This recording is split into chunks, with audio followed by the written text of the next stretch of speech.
আমরা রেস্টুরেন্টে গেলে কিন্তু প্রায় সময়ই এই গোল্ডেন ফ্রাইড প্রনসটা অর্ডার করে থাকি, কিন্তু এই রেসিপিটা বাড়িতে বানাতেও কিন্তু খুব ইজি। তাই এই ক্রিস্পি গোল্ডেন ফ্রাইড প্রনসের রেসিপিটা বাড়িতে তোমরা কিভাবে সহজেই বানিয়ে নিতে পারো সেই রেসিপিটাই আজ আমি তোমাদের সাথে শেয়ার করতে এসেছি। খুবই চটজলদি একটা রেসিপি, বেশি সময় লাগবে না, তাই ভিডিওটাকে স্কিপ না করে প্রথম থেকে শেষ অবধি দেখতে থাকো। প্রথমে এখানে আমি নিয়ে নিয়েছি চিংড়ি মাছ, আর চিংড়ি মাছগুলো আমি নিয়ে নিয়েছি মিডিয়াম সাইজের। প্রথমে চিংড়ি মাছের খোসাগুলোকে খুলে দিয়েছি আর এই লেজের সামনে একটু আমি রেখে দিয়েছি।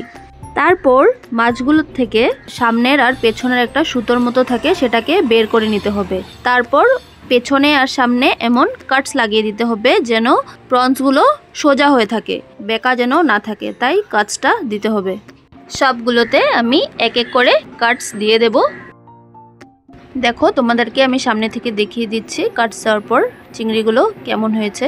দেখো, পুরো কিন্তু সোজা সোজা হয়ে আছে। এখন এগুলোকে ম্যারিনেশনের পালা। ম্যারিনেশনের জন্য আমরা বেসিক স্পাইসেসই ব্যবহার করব।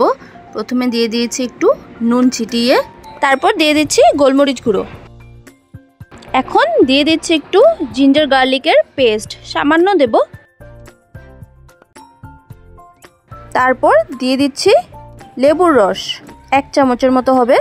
বাস, এখন সব কিছুকে একসাথে ভালো মতো মিশিয়ে দেব। আমরা যে চিংড়ি মাছের গায়ে কেটে কেটে দিয়েছিলাম সেগুলোতে কিন্তু এই মশলাগুলো ভালো মতো চিংড়ির ভেতরে ঢুকে যাবে, তাতে চিংড়ি মাছগুলো খেতে বেশি ভালো লাগবে। এখন আমি চিংড়ি মাছগুলোকে 5 মিনিটের জন্য ফ্রিজে রেস্টের জন্য রেখে দেব। ততক্ষণে একটা ব্যাটার বানিয়ে নিচ্ছি।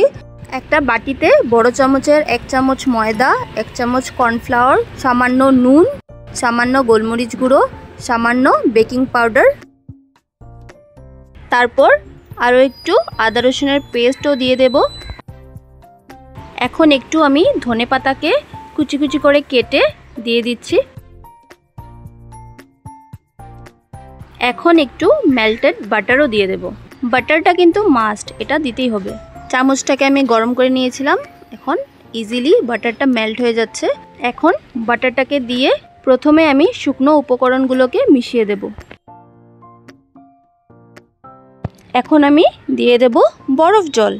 বরফ জলটাকে একটু একটু করে দিতে হবে। ব্যাটারটা আমার মোটামুটি একটু ঘনই থাকবে, পাতলা হবে না।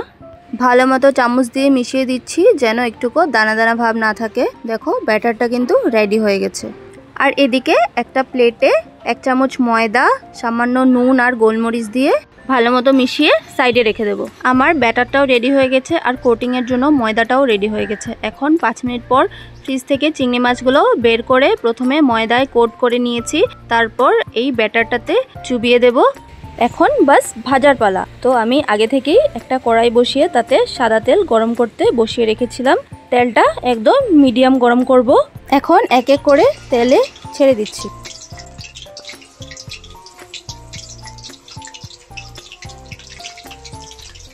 এখানে আমি 5টা করেই ফ্রাই করব।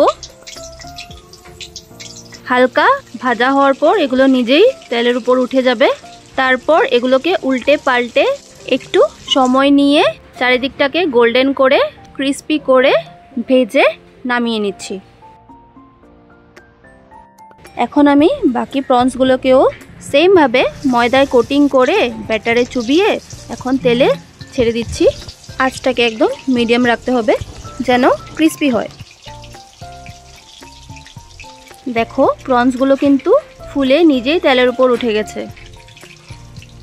মিডিয়াম আছে আমি সুন্দর করে গোল্ডেন গোল্ডেন করে এগুলোকেও ভেজে তেলটাকে ঝরিয়ে নামিয়ে নিচ্ছি। এখন নামিয়ে কাসুন্দি বা সসের সাথে সার্ভ করলেই রেডি গোল্ডেন ফ্রাইড প্রনস বা বাবল প্রন।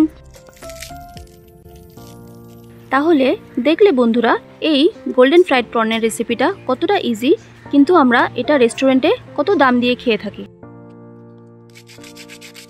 তাহলে বাজারে আর টাকা খরচ না করে বাড়িতে ঝটপট বানিয়ে ফেলো এই রেসিপি। আর রেসিপিটা ভালো লাগলে লাইক, কমেন্ট, শেয়ার। টাটা।